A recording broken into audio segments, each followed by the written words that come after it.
Trini.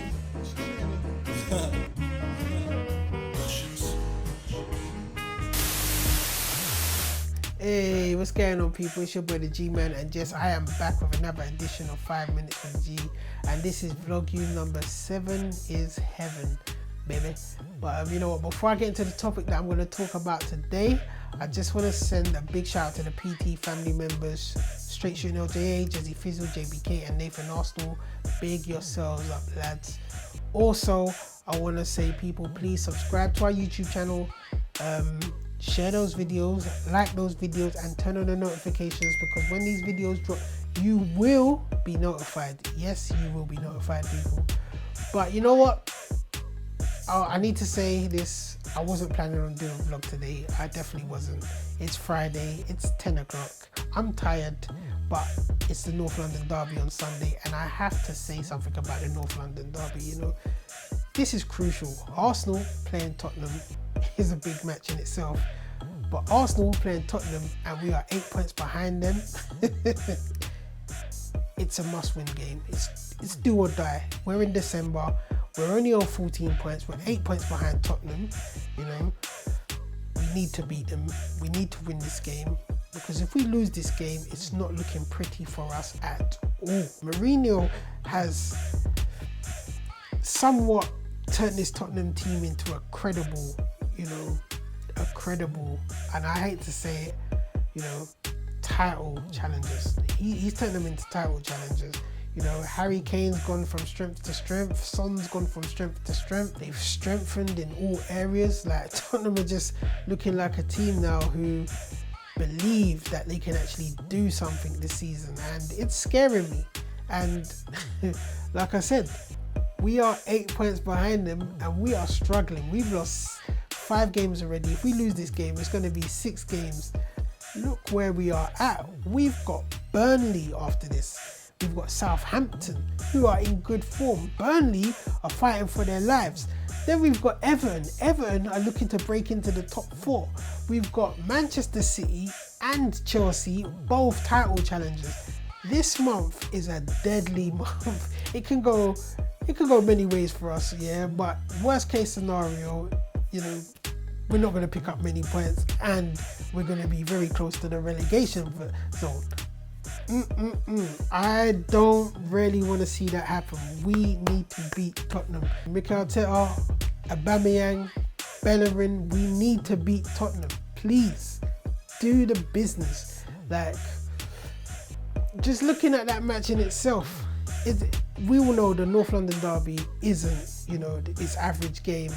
Like, it doesn't really relate to what's happening in the league. Players lift themselves. They know what's on the line. It's a derby. 2 local clubs are playing it out to prove who's the best in that area. It's something different. This is like a 6-point already, and truthfully, you know what I'm saying?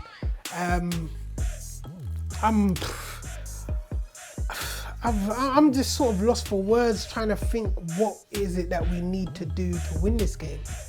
And just thinking about it, all it is players need to just up the ante. They need to find themselves, One of the big things is Aubameyang's not been scoring of late. Now, we're heavily reliant on Aubameyang, which is bad, because if he's not scoring, then we're not scoring. And if we're not scoring, we're not winning games, and if we're not winning games, we're not getting 3 points. It's as simple as that. We need Oba, to be on form, but we also need other players to put the ball in the net as well. We can't just rely on one player. If we're going to be a big team, or considered as a big team, and if we want to break into the top 4 this season, we have to have more players contributing to goals, just goals.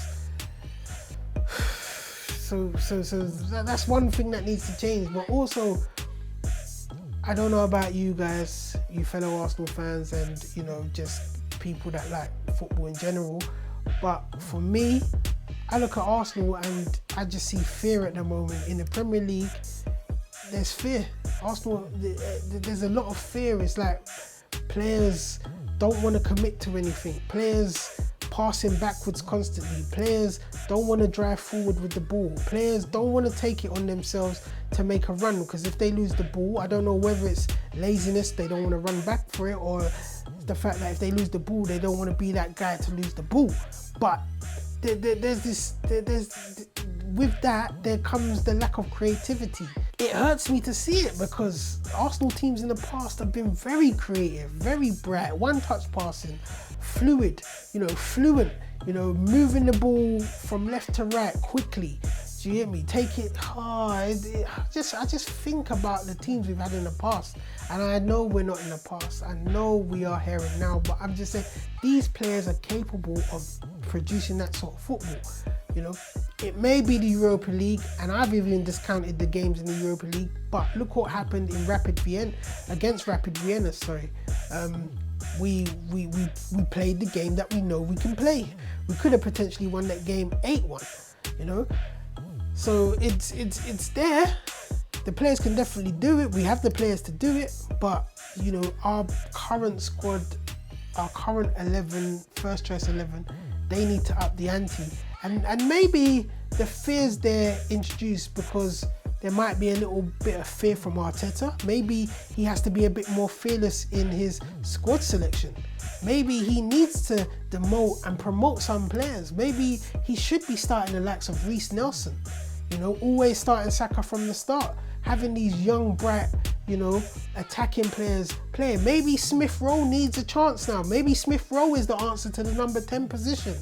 I know Laka's been playing there in the Europa League and looks solid, but he's not a number 10, let's face it. Smith Rowe is that type of midfielder, and he can be developed into that. So maybe Arteta's got to be a bit more fearless. Maybe Niles, he needs to be playing Niles, Get me? Yaka, constantly passing backwards. Yaka, hasn't been really at his peak yet and hasn't really produced what he needs to be produced. Maybe he needs to be dropped. Maybe Niles should be playing in his position.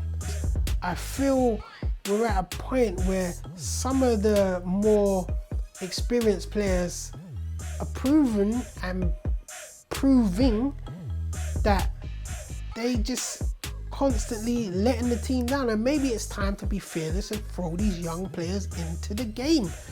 Honestly, maybe a North London derby would be the perfect time to put some of these young players in and boom, let them go out there and express themselves and catch Tottenham off guard. Honestly, we cannot afford to lose this game. If we lose this game, it just becomes harder for the next game against Burnley and the next game against Everton. If we can win this game, we can change the narrative, and that's what's needed. But you know what? Let me just say what team I would actually select if I was the manager for Sunday. Leno, Bellerin at right back, Tierney at left back. I'd go for Luiz and Gabriel. If Luiz is fit, I don't know if he's going to be fit, but if he's not, then definitely Holding. I think that's a solid back five right there. Then formation wise, I'm thinking about playing the 4 at the back. Then just in front, I'll have the 2 pivotal defensive midfielders. So I'll be thinking about Ainsley, Maitland-Niles and El Neni working together, because I thought that was a good combination in the Europa League game, and Niles really showed, once again how good he is.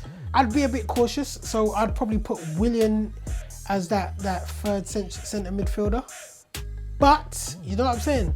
I'm actually thinking, why not? Why wouldn't I just throw Smith Rowe in there? Just give him a chance, just give him a run out, boost his confidence. But it would just be dependent on what Willian does, basically. So Smith Rowe would definitely be on that bench, and he'll definitely be, there if needed at half time if Willian's not doing the business that he needs to be doing.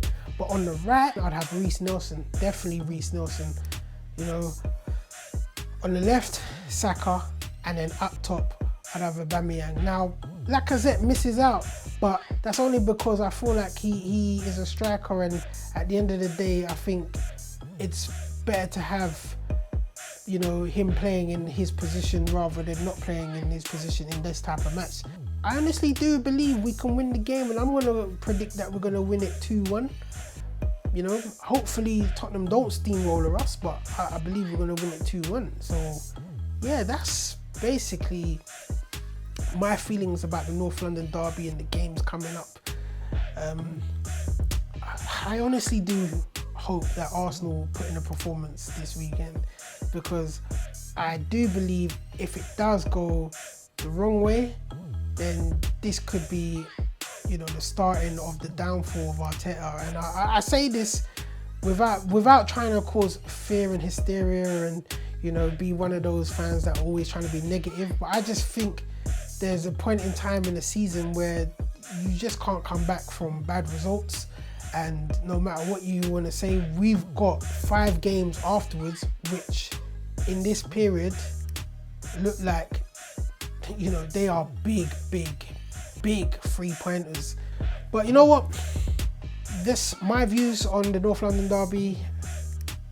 Please let me know what you think or feel, you know, as usual.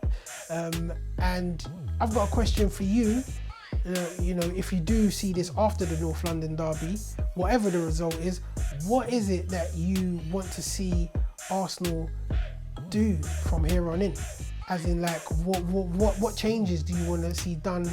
Like, what players do you want to see in the squad? What players do you want to see dropped? What players do you want to see coming on the January transfer market? You know, and yeah, that's it basically. But it's been nice talking. It's your boy the G-Man. I'm gone now. I'm tired. Peace. She bad.